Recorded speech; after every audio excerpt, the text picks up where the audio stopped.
नमस्कार दर्शकों, सनातन राही चैनल की गरुड़ पुराण अनुसूची के भाग 7 में आपका स्वागत है। आज की प्रस्तुति में आप यमलोक के 4 द्वारों का संपूर्ण वर्णन जानेंगे और यह भी कि किस तरह की जीवात्माओं को कौन से द्वार से प्रवेश कराया जाता है। कृपया वीडियो को अंत तक देखें व चैनल को सब्सक्राइब अवश्य करें। अधिक समय न लेते हुए प्रस्तुति आरंभ करते हैं।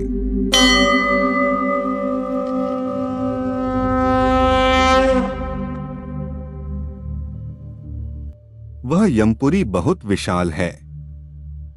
उसका विस्तार वह ऊंचाई हमने आपको गरुड़ पुराण के पिछले भाग में बताया था। अब हम आपके समक्ष यमलोक के 4 द्वारों का संपूर्ण विवरण कर रहे हैं। पक्षीराज गरुड़ भगवान से बोले कि हे प्रभु, आपने मुझे ये मार्ग का संपूर्ण ज्ञान दिया। यमपुरी का विस्तार भी आपने मुझे भली भांति बताया। हे भगवान, अब आप मुझे बताइए कि यमपुरी में 4 द्वार क्यों हैं और क्या वे चारों द्वार एक जैसे हैं या उनमें किसी तरह का भेद है। कृपया आप मेरे इस संशय को नष्ट करें। है पक्षीराज, आपके प्रश्न बहुत उत्तम है।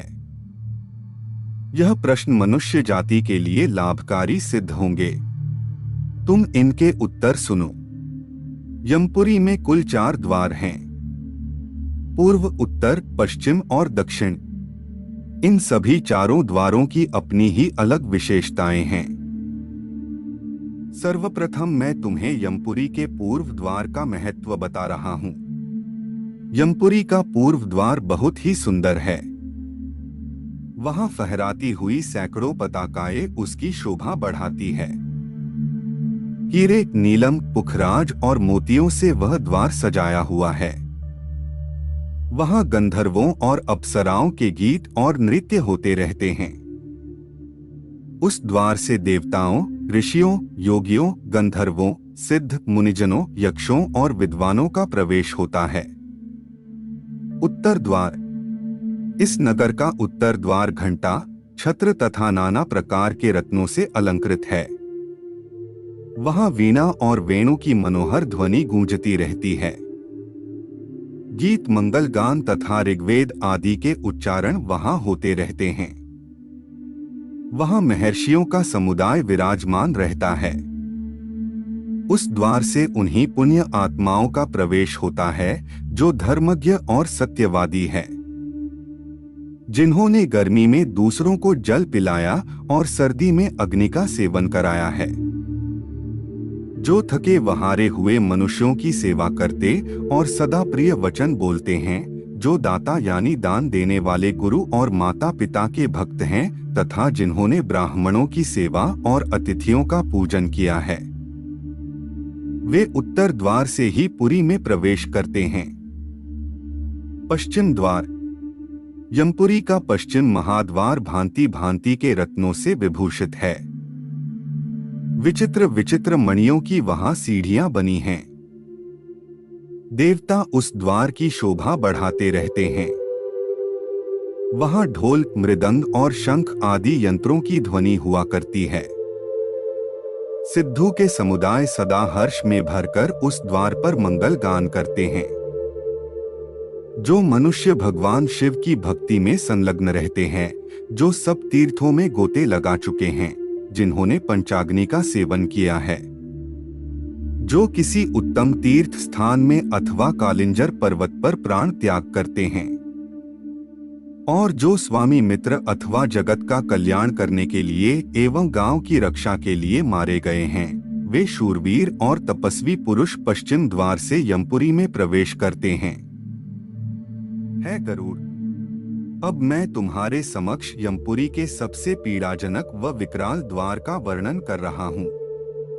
तुम इसे ध्यान से सुनो। उस पुरी का दक्षिण द्वार अत्यंत भयानक है।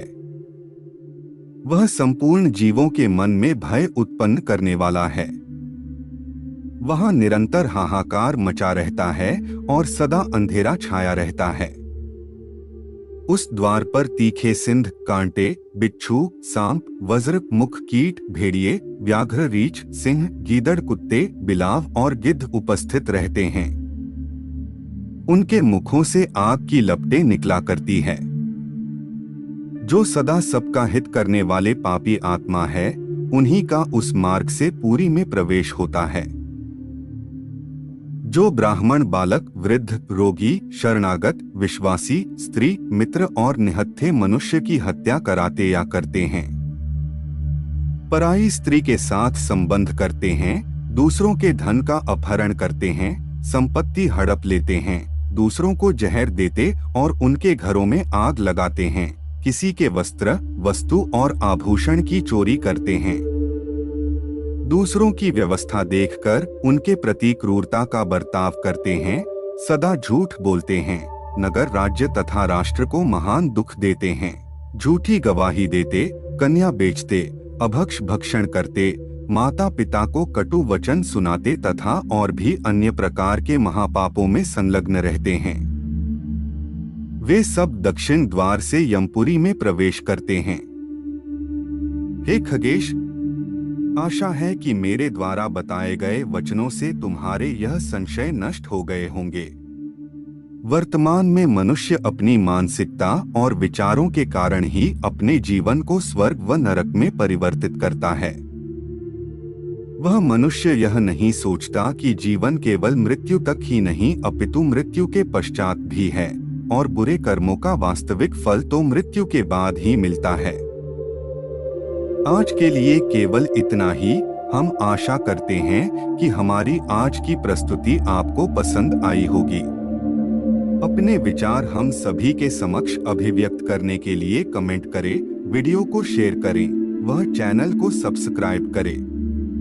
जल्द ही मुलाकात होगी ऐसी ही एक और ज्ञानवर्धक वीडियो के साथ। तब तक के लिए जय श्री कृष्णा।